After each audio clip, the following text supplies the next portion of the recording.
はい、以前ご紹介したセリアのネコピカペタコラ。鏡や洗面ボウル、シンクにペタッとくっついて置き場に困らない掃除用のスポンジです。気になった時にさっと掃除できて超便利。すごく気に入って長いこと愛用してきました。個人的な唯一の不満点は白と黒の2色セットなこと。洗面所を白で統一している民としては、黒はね、少し気分が上がらなくて、白と黒の別々のセットならいいのになってずっと思っていました。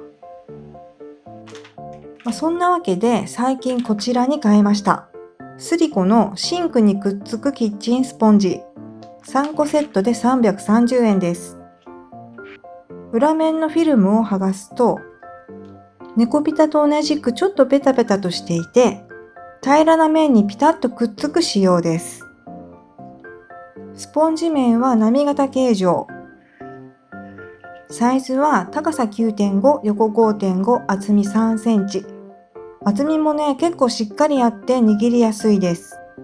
こういうくっつくスポンジっていうのは最近すごく増えてきたんですが、なぜか丸型とか雫型とかが多くって、シンプルな形っていうのはなかなかないんですよね。その点これは四角だから好きなサイズにカットできるところもいいです。我が家は半分にカットして使うことにしました。ネコピカと同じく洗面ボウルやガラスにピタッと気持ちよくくっついて収納グッズいらず。ネコピカのように水垢掃除専用ではないんですが、こまめに掃除できるならキッチンスポンジでも問題ないです。猫の形も可愛かったんですが、白くてシンプルなので洗面所がよりすっきりしました。そしてついでにこちらも変えます。ダイソーのキャッチフック。私がこの YouTube チャンネルで一番初めに投稿した動画で紹介したアイテムです。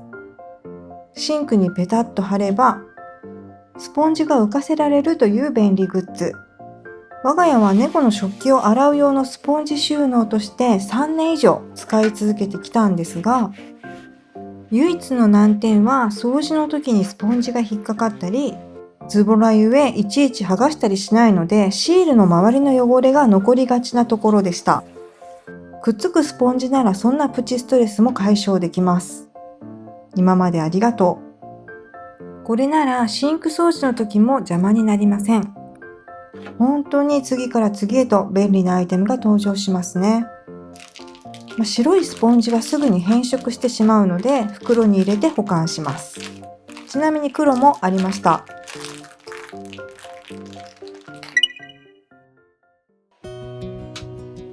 今やどこの100均でも買える吸水スポンジ。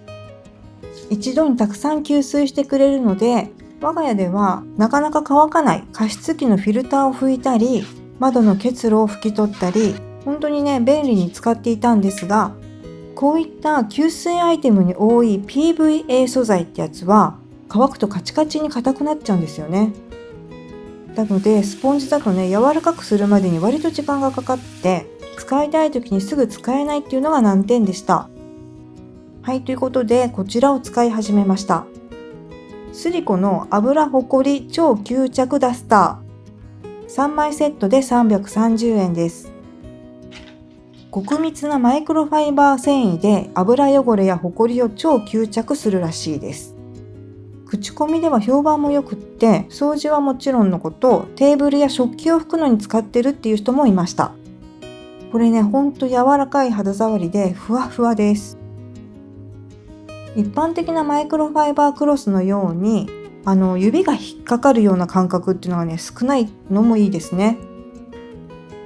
裏面はちょっと毛玉っぽいくずがついていたので、繊維がボロボロになりやすいのかなとちょっと心配したんですが、使い始めたら気になりませんでした。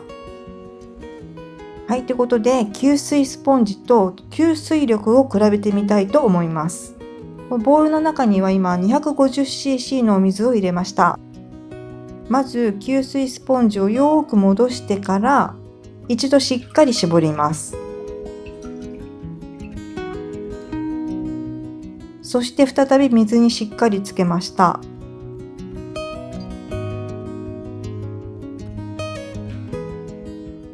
残ったお水の量を測ってみたところ、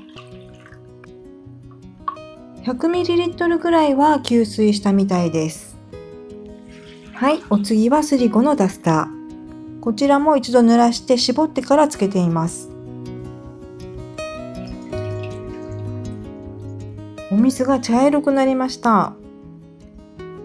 使い始めはちょっと色落ちするみたいですね。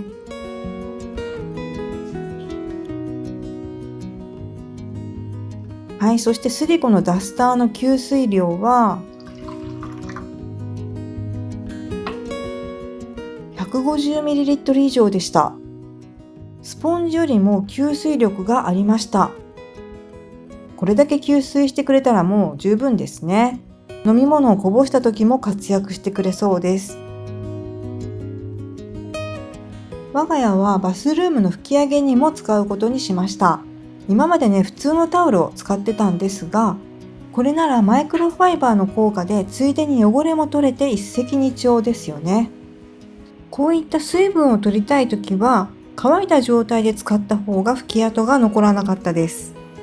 何よりスポンジのように硬くならないので、使いたいときにすぐ使えるところが気に入りました。はい、お次はこちら。発売して即完売、口コミでも高評価なスリコのメラミンスポンジシート330円です。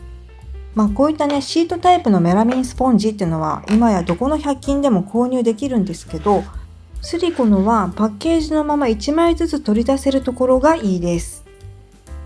シンプルなパッケージで収納ケースいらず。シートには濃いミシン目と薄いミシン目と2種類入っていて、正方形サイズでカットすると50枚、長方形でカットすると25枚分入っています。長方形の真ん中には薄いミシン目が入っているので、長方形にカットした後も正方形にすることができます。厚さは 4mm という薄さでしなやかに曲がるメラミンシート。キューブ型だとちょっと掃除しにくいなっていう水栓なんかも、シートだと面が広く使えるのがメリットですよね。カーブにぴったり沿って一気に掃除することができます。またこうやってね、つまんで挟めるっていうところもいいですね。その他にもカップの茶渋を取ったりとか、鍋の底の焦げを取るのにもシートの方が使いやすいです。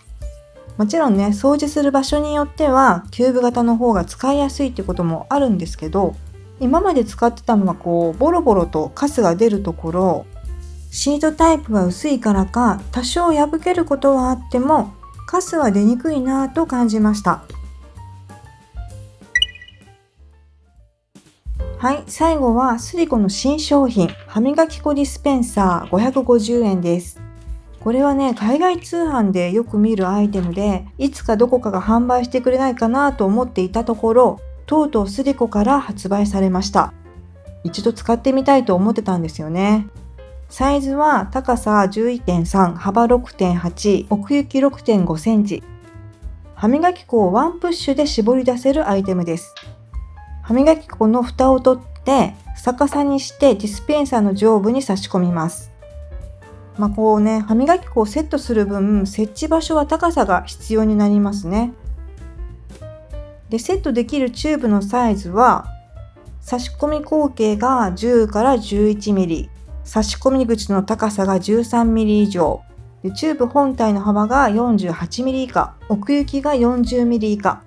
残念ながらシュミテクトは使えませんでした。これね、使えるチューブサイズが限定されるっていうのは残念ポイントですよね。で、使い方はこのレバーに歯ブラシを押し当てると歯磨き粉が絞り出されるという仕組みです。で、分解してね、洗えるようにもなっています。パーツは全部で4つの単純な構造でした。そして背面はね、こんな感じでへこんでいて、同梱の粘着シールフックを差し込んで設置します。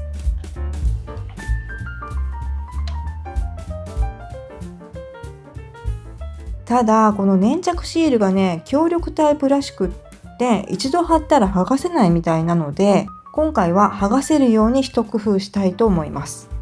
使うのはまずクリアファイル。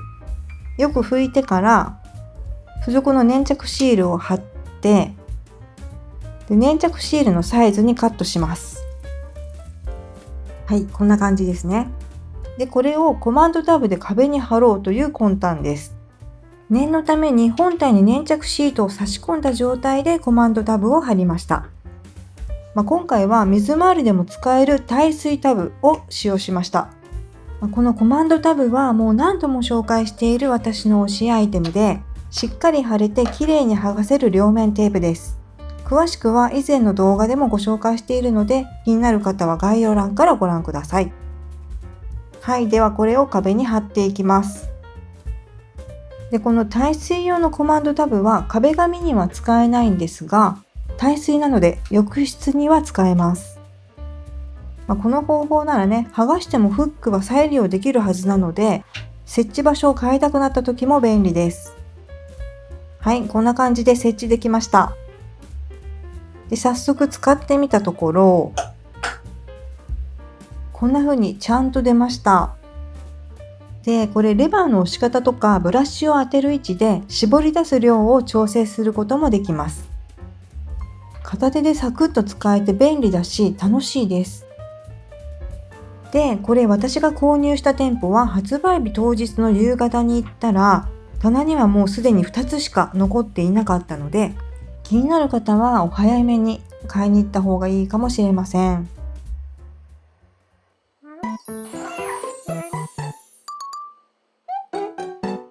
はい、今回も最後までご視聴ありがとうございました。